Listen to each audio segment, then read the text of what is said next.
যারা রিফাইন্ড আওয়ামী লীগের কথা বলে তারা গতকাল গোপালগঞ্জে এই ঘটনা দেখুক।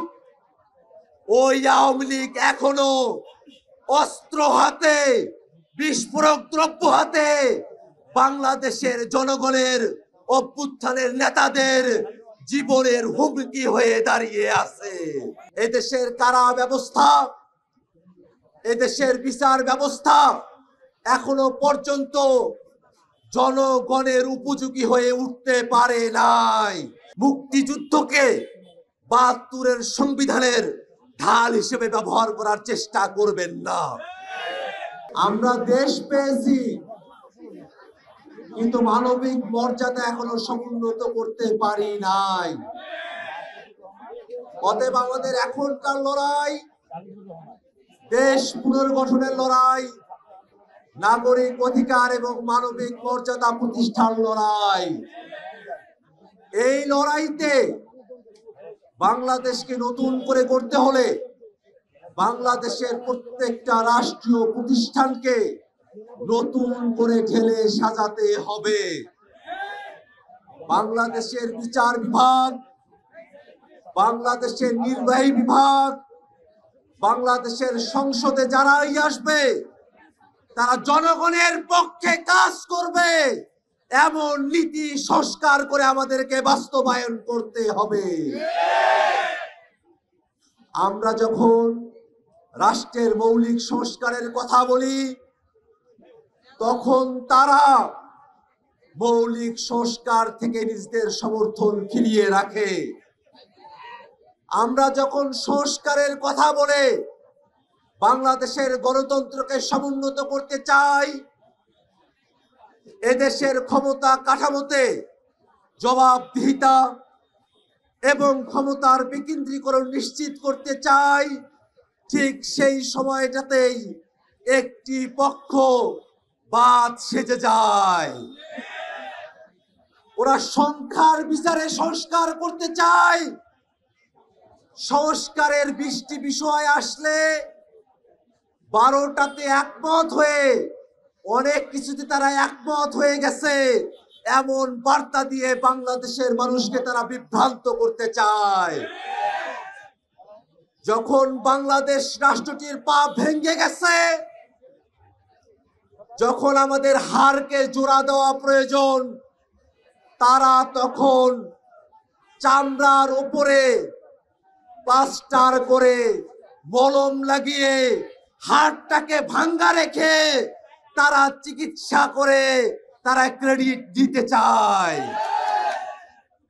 শুধু চামড়ার উপরে প্রলেপ লাগিয়ে বাংলাদেশ রাষ্ট্রের সংস্কার সম্ভব না।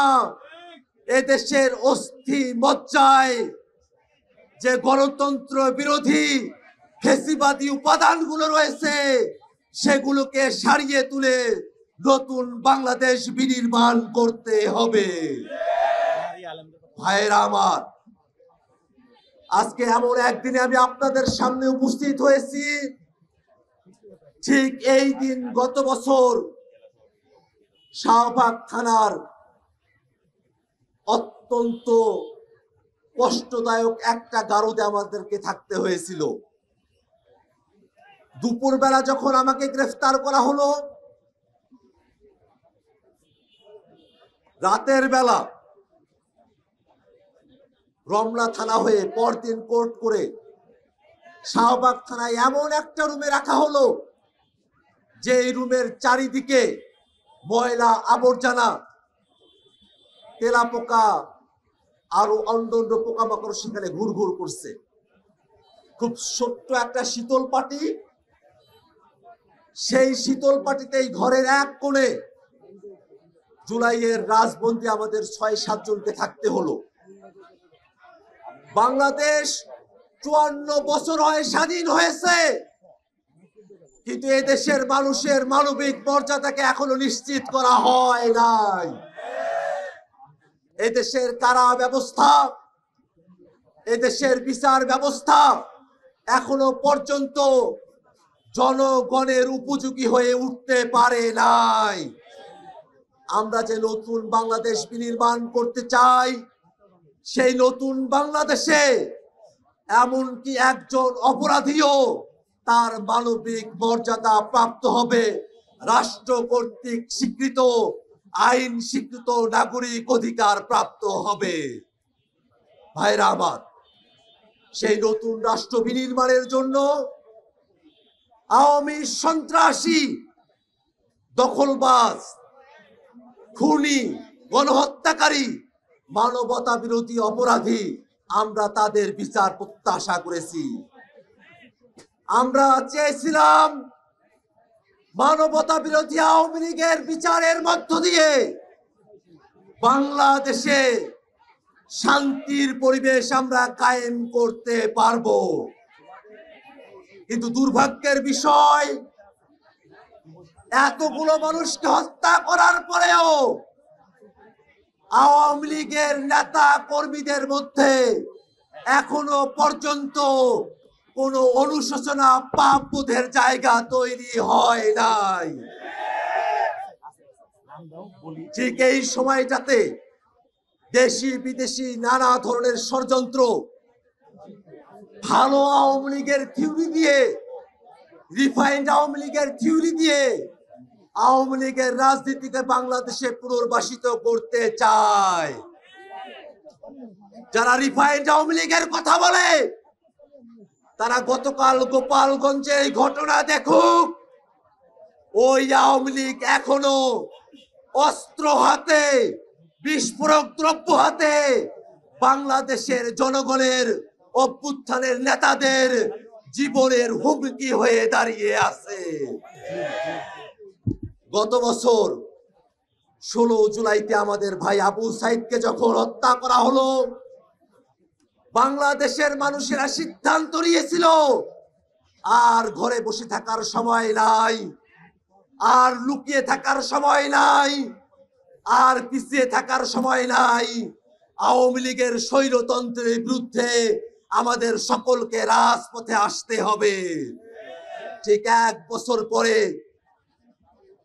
আওয়ামী লীগ, নিষিদ্ধ ছাত্রলীগ গোপালগঞ্জে যখন আমাদের উপরে গুলিবর্ষণ করেছে, আমরা আবারও সিদ্ধান্ত নিয়েছি, শপথ করেছি, এই বাংলাদেশে আমাদের জীবন থাকতে আমরা আওয়ামী লীগের রাজনীতিকে, মুজিববাদের রাজনীতিকে ফিরে আসতে দেব না।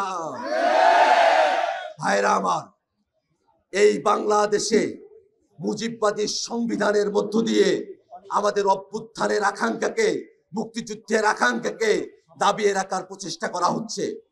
আমরা স্পষ্ট করে বলি, মুক্তিযুদ্ধকে 72-এর সংবিধানের ঢাল হিসেবে ব্যবহার করার চেষ্টা করবেন না। মুক্তিযুদ্ধ হয়েছিল সাম্য, মানবিক মর্যাদা, সামাজিক সুবিচারের জন্য।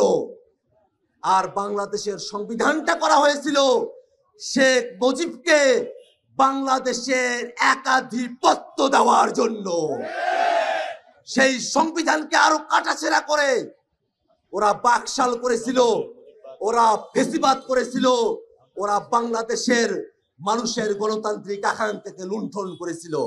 অতএব এই বাংলাদেশে সংস্কার, বিচার এবং নতুন সংবিধানের দাবিতে আমাদের যে পদযাত্রা চলছে, এই পদযাত্রার উদ্দেশ্য বাস্তবায়িত হওয়া পর্যন্ত মানিকগঞ্জের আপামর জনতা, নারী পুরুষ, আলেম ওলামা, হিন্দু মুসলিম নির্বিশেষে সকল শ্রেণী পেশার মানুষকে রাজপথে সক্রিয়ভাবে ভূমিকা রাখার আহ্বান জানিয়ে আমি আমার সংক্ষিপ্ত বক্তব্য এখানেই শেষ করছি।